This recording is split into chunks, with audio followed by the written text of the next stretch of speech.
الأخبار الموجزة ليوم الخميس.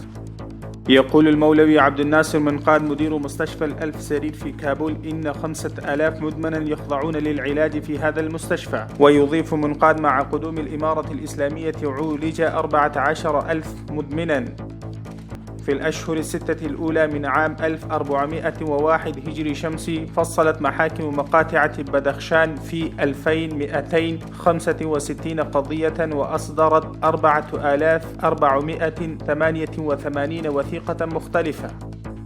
أكمل الهلال الأحمر الأفغاني دراسة استقصائية شملت 1500 أسرة فقيرة في منطقتي أتشين والألبورة في مقاطعة نينغرهار، وسيتم توزيع المساعدات على هذه الأسر المحتاجة من قبل منظمة التعاون الإسلامي بدعم مؤسسة ملك سلمان الخيرية.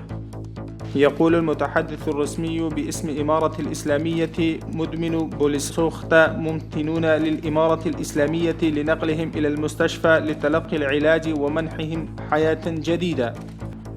زار وزير الداخلية المولوي سراج الدين حقاني مستشفى الشرطة الوطنية الذي يضم 300 سرير، كما وعد السيد الوزير بتلبية احتياجات المستشفى المذكور في لقاءاته مع المسؤولين والمرضى في المستشفى.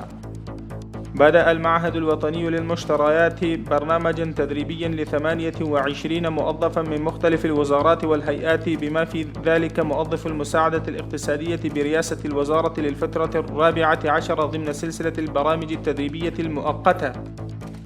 حسب تصريحات بلدية كابول تم تطهير مناطق مختلفة من المنطقة 12 من المخالفات الحضرية.